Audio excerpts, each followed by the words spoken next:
Parents, imagine this. You're in the living room trying to finish a task, and suddenly, your child screams, throws a toy, and storms off. It's chaos. It's frustrating. And you're thinking, why is my child behaving like this? Am I doing something wrong? Last week, I saw a mom at the playground.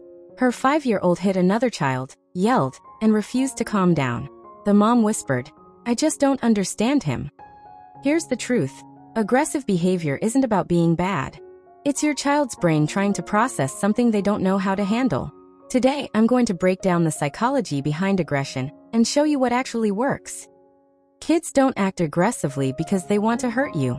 Aggression often comes from two main reasons. 1. Frustration or inability to communicate feelings. 2. Overstimulation or emotional overload.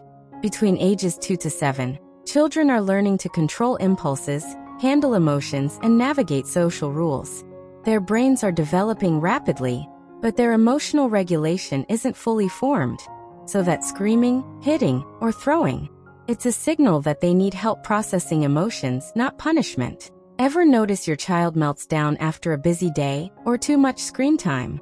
That's emotional overload.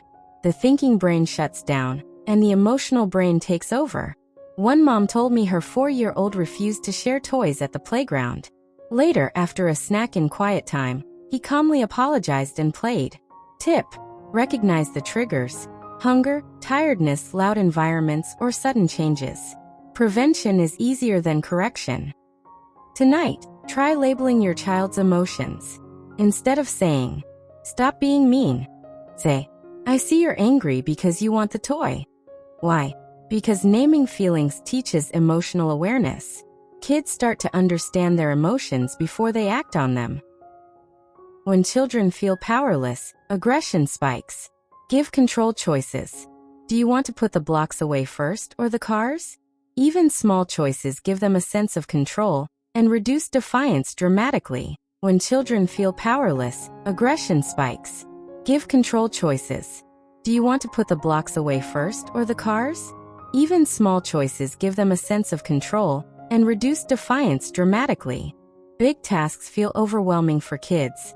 Instead of, "Clean your room," try, "Let's put 5 toys in the box." Breaking tasks into micro steps reduces aggression and encourages cooperation. Kids listen after connection, not before. Kneel down, make eye contact, touch their shoulder, and say, "I'm here. Let's figure this out together." This simple connection melts aggression and builds trust. Aggressive behavior isn't bad, it's a signal. Your child's brain is growing, learning, and testing limits. By labeling emotions, giving choices, modeling calmness, using microsteps, and connecting first, you can dramatically reduce aggression and help your child feel safe and understood. Try one of these strategies tonight and see the change tomorrow. Comment below, "I needed this." Like, subscribe, and turn on notifications for more practical parenting psychology tips that actually work.